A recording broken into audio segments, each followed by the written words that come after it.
बच्चों, let's read the question. Deoxyribonucleoside triphosphate serve dual purpose of: first, acting as substrate; second, acting as an enzyme; third, providing energy for polymerization; fourth, increasing the rate of reaction. Choose the correct option. Option A 1 and 2, option B 2 and 3, option C 3 and 4, and option D 1 and 3. So question में हमें पूछा है कि जो deoxyribo nucleoside triphosphate होता है, हमें बताना है कि वो उसके ड्यूल पर्पस क्या होते हैं। तो सबसे पहले हम इसे समझते हैं।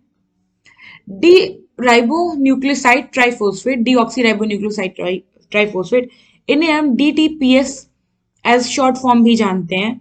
ये जो होते हैं ये एक्ट करते हैं एज सबस्ट्रेट और इसके साथ साथ ये प्रोवाइड करते हैं एनर्जी, यानी कि एटीपी। नाउ अगर हम गिवन स्टेटमेंट में से देखें तो हमारा जो पहला स्टेटमेंट है वो कहता है कि ये एक्ट करते हैं एक सबस्ट्रेट की तरह, तो ये सही है। सेकेंड स्टेटमेंट ये कहता है कि ये एक्ट करते हैं एंजाइम की तरह, तो नहीं, ये गलत है। थर्ड कह रहा है कि ये प्रोवाइड करते हैं एनर्जी फॉर पॉलीमराइजेशन, तो ये भी हमारा स्टेटमेंट सही है।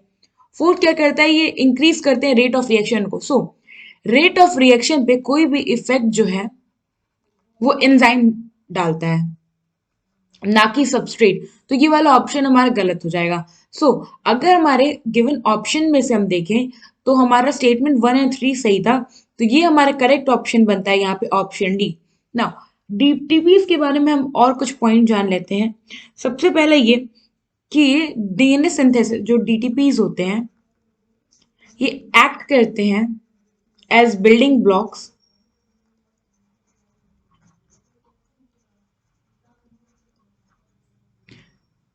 इन डीएनए सिंथेसिस।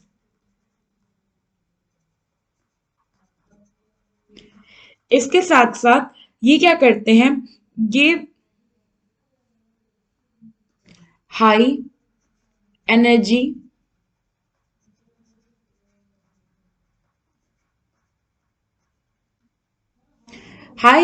फोस्फेट भी प्रोवाइड करते हैं, जिसके थ्रू प्रोसेस में एनर्जी मिलती है।